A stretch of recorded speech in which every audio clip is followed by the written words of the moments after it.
la recette, tartine de chèvre, pain rôti. Venez avec moi à mes côtés pour qu'on puisse faire ensemble tous les éléments à assembler.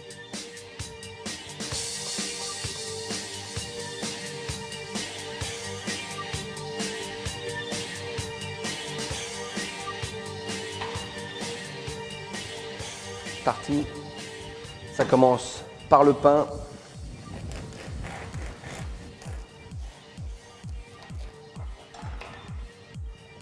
Voilà, très simple. On va retirer cette bordure un peu trop ferme et on va toaster le pain rapidement en le passant à la poêle. Petite goutte d'huile, arachide, tout simplement. Poêle bien chaude. Pas trop, ça sert à rien, juste l'essentiel pour préserver le fond de la poêle. Une petite lichette de beurre, 10 grammes environ. L'huile va protéger la cuisson du beurre et va nous permettre de travailler à plus haute température afin de bien rôtir la tartine. Le pain, tout bêtement, pas nécessaire de l'assaisonner. On va le laisser colorer.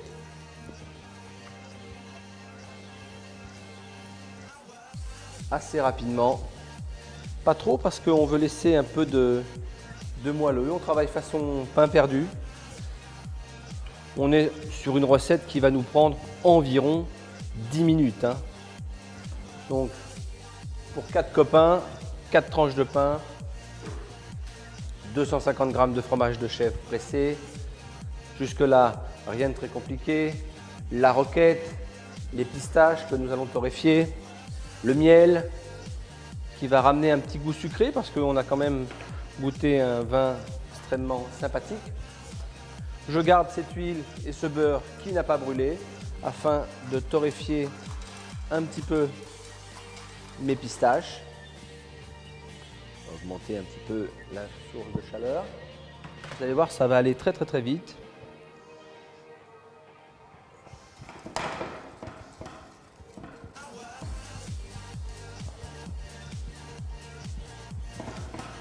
C'est torréfié, on va couper une belle tranche de fromage de chèvre et qu'il n'y a rien de très compliqué. On est généreux, on ne laisse pas brûler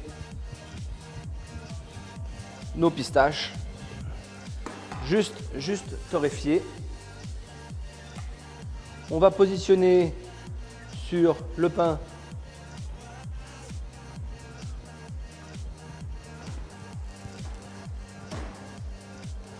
vraiment bien torréfiées, elles doivent être croustillantes. Ah, c'est dommage parce que à la caméra vous ne pouvez pas sentir très agréable cette odeur de pistache qui torréfie. Et puis on a quasiment fini, premier plat. Une assiette, la pistache, la roquette, bien sûr. Un assaisonnement très simple. 2 cuillères d'huile de noix. On ne peut plus simple. 1 cuillère à soupe de vinaigre. Sel. Pour assaisonner, bien sûr. La roquette.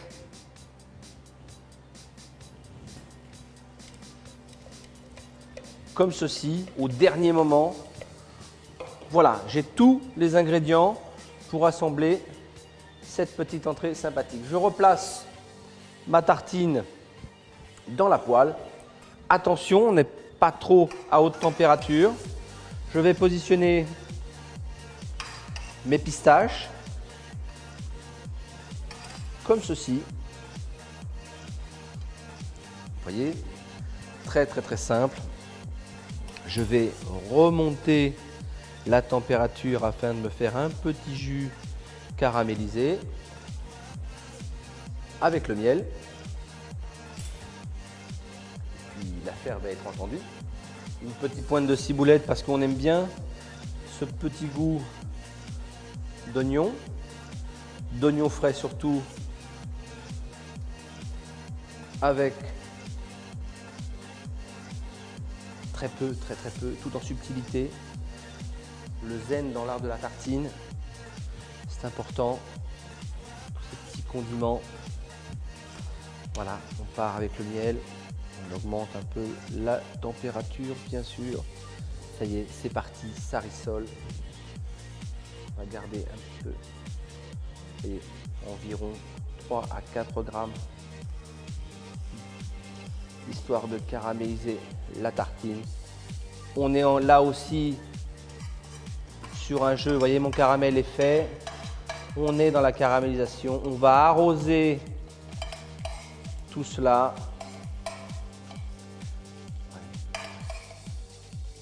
Jeu de texture, jeu de température. La cuisine que j'aime, vous voyez que ça peut être simple aussi, ce jeu de texture et de température. On est sur l'idée même du pain perdu, salé, bien sûr. Jeu de texture et de température comme je viens de le dire, mais aussi jeu de température. On est sur une caramélisation, un produit à température ambiante.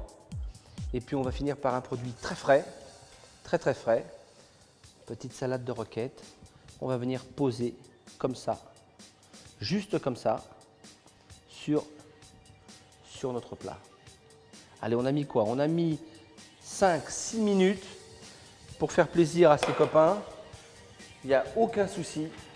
Avec la cuisine, c'est l'instant. Petit caramel pour finir de saucer tout ça. Une pointe de vinaigre, bien sûr, pour redonner un peu d'acidulé en exhausteur de goût. Voilà. Caramel de pistache, tartine, jeu de texture, jeu de température. La table des copains. C'est intéressant parce qu'on voit bien croustillant, caramélisation, produits frais, salade, nos pistaches caramélisées. Il n'y a vraiment pas de quoi se priver.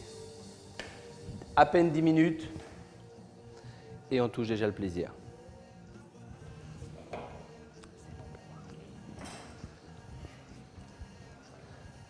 J'allais les oublier.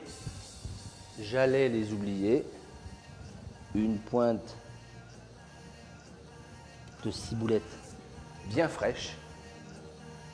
Petite pointe de goût d'oignon. Je fais juste tomber ça à la pointe de ma baguette.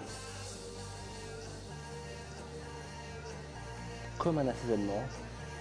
Une condimentation finale du produit. C'est simple, c'est beau, c'est pas très cher.